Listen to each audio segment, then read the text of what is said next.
Hi there. Today I want to tell you a story. It's the story of the day I stole money from my family. I was a little boy, about 6 or 7, and I rode my bicycle down to my aunt's house, which was nearby. And in my aunt's house, I had many older cousins who were working and making their own money and paying rent to my aunt. And there was a place in my aunt's house where money was just kept out in the open. Not a lot of money, but a lot of money to me. There were bills and there were coins.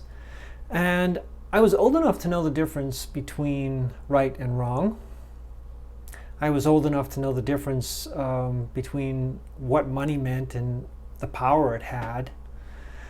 And know the difference between what was mine and what was someone else's. But despite all that, I wanted candy. And I knew that if I had more money, I could buy my own candy at the candy store. So I stole money from this place in my aunt's house where money was kept in a place where my aunt could get it. So I then went to the candy store. I didn't steal a lot of money. Actually, it was about 50 cents, which at the time was a lot of money for me, and you could get a lot of candy with that. So I went to the candy store with this stolen money, and I bought a bunch of candy. And then I went home to my house, and my parents figured out what had happened. And they told me that this was wrong. Of course, I already knew that. And they told me I had to go back down to my aunt's house and return the money that was left, because I didn't spend all of it. I spent about half of it. But the money that was left, I had to go and return it on my own without them. So I knew that what I had done was wrong and that I had caused damage and that there was a partial chance to recover some of this, to make amends. And that meant that I had to go down to my aunt's and fess up to what I had done and give back the remainder of the money. I rode my bike down to my aunt's house, and I didn't have the courage to go inside. I needed help. So my 6-year-old self broke down in tears in front of my aunt's house, crying. I couldn't go in. I couldn't do it. I realized what I had done was wrong, but I didn't have the courage or the strength to go back and say, I made a mistake. I did something wrong. I did something to hurt my family. Taking money from my family, taking money that wasn't mine was bad enough. But what I did was I stole from my own family, my own people. I took what wasn't mine from them. I took what was theirs and made it mine.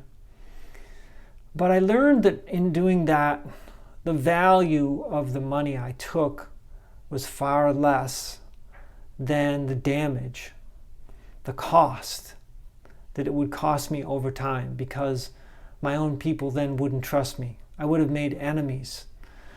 I would be living with people who wouldn't trust me, wouldn't count me as one of their own, and would always be on the defensive against me. And I learned that that was no way to live. So as I sat on my bike crying out in front of my aunt's house, not knowing what to do, one of my older cousins came by who lived in that house, one of my aunt's sons. And he said to me, "What's wrong? Why are you crying? Why are you so upset?" And I held out my hand and I showed him the money I had. And he looked at me and he said, "Did you take that?" And I just nodded. I just cried and I said, "Yes." And he said to me, "It's okay." And I said, "I have to put it back. I've come to put it back." And he said, "I will help you."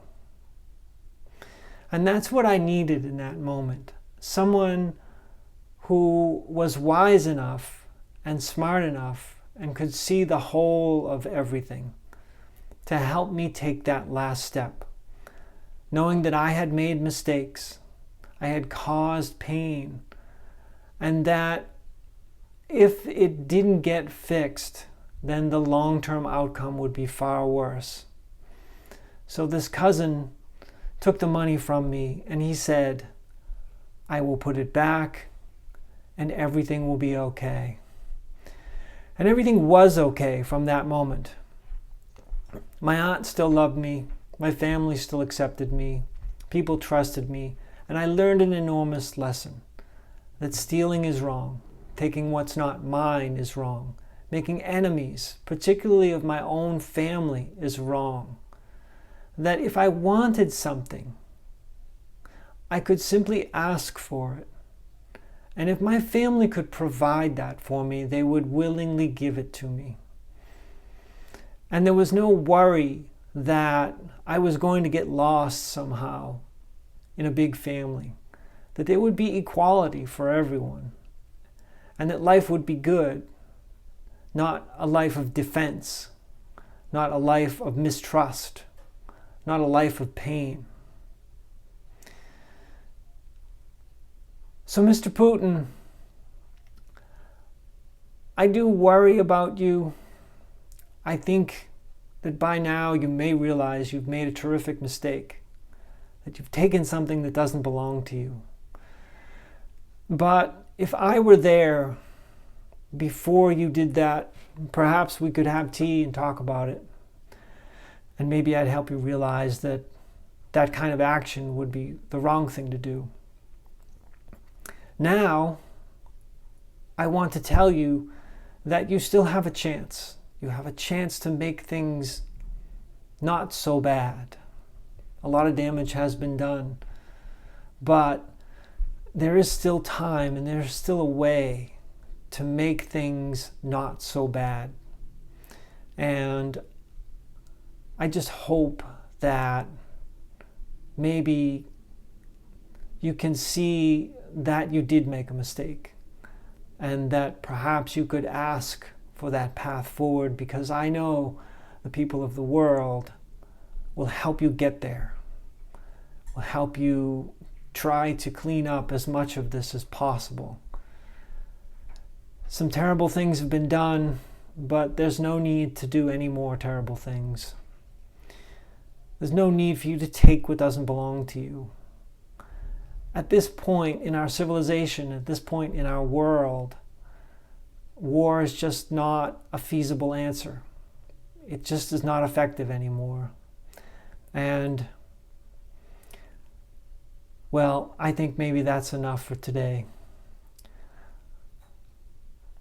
Out from Boston, this is Joe. Bye.